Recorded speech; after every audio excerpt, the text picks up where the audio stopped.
One thing about the school that I really appreciate is that the teachers, they take their time to like get to know you. Like when you first come into the school, or like you're starting a new class, there's like throughout the first week you're understanding like what the class is going to be about, and like sometimes we play games like to get to know each other, like what we like to do. Like we play this game, Two Truths and a Lie, or like several other games that just helps teachers and our fellow students just get to know each other a little better.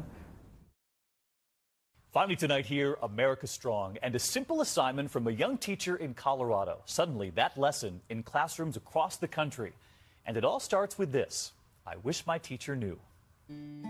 I wish my teacher knew that. It all started inside this classroom in Denver, Colorado. I wish my teacher knew that my reading log is not straightened because my mom isn't around a lot. A third grade teacher and this assignment. Finish this sentence. I wish my teacher knew. I wish my teacher knew I don't have pencils to do my homework. That teacher, Kyle Schwartz, wanted to know her students better, almost all of them under the poverty line. One writing, I wish my teacher knew my parents, or I wish my teacher knew I wanted to go to college. Kids would share something like, I wish my teacher knew that I want a friend to play with me. And then something unexpected. It was really beautiful to see another kid putting their arm around them or saying, we got your back. That teacher then posting the messages on Twitter. These notes are heartbreaking, and it's very commonplace in a school like this. And quite frankly, schools all over the country. Teachers across the country and the same assignment. One student writing, I wish my teacher knew my tooth is wiggling. Donations for Kyle's class back in Denver pouring in to buy that classroom the supplies those children desperately need.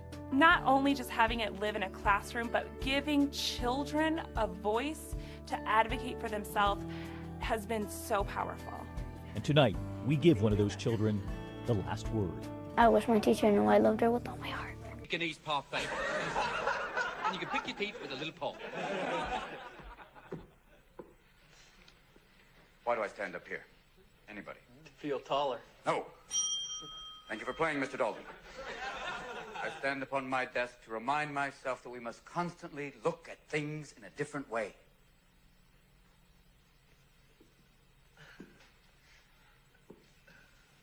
See, the world looks very different from up here. You don't believe me?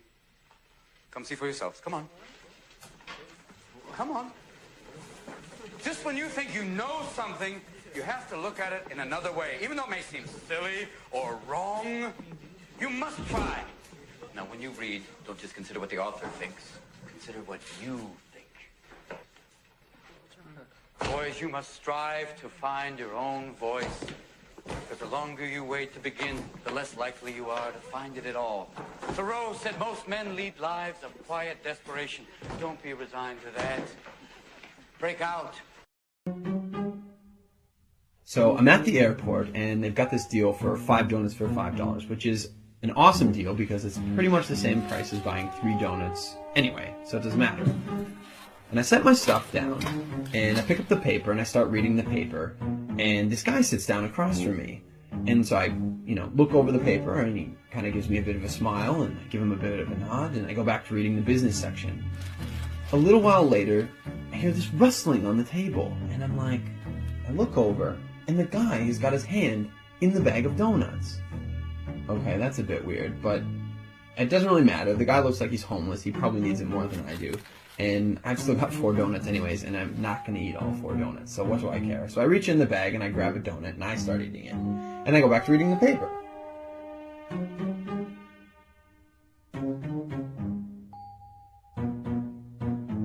So I'm just getting into the social pages, and I hear this rustling on the table again. And I look over, and the guy's got his hand in the bag of donuts again. He takes a bite, and I'm like, what the crap? And now I'm getting a bit angry. But the precedent has been set, and so I don't feel like I can say anything. But I reach into the bag a bit more aggressively, I take a bite, and I just shake my head like, whatever.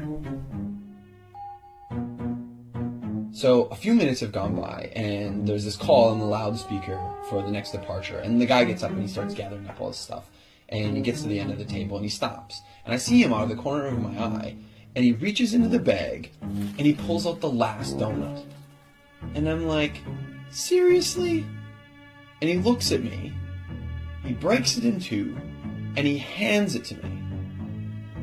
I reach out, and I take this half, and I'm in total disbelief.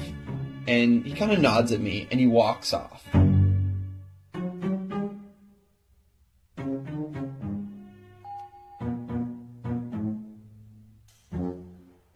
So, while I'm sitting here, pondering the absurdity of what's just happened, I hear the call for my flight. And so I get up, and I grab my bag, and I grab my jacket, and under my jacket is my bag of donuts. Not only was I eating that guy's donuts the whole time, and he didn't say anything, he took out his last donut, and he broke it in half and gave it to me.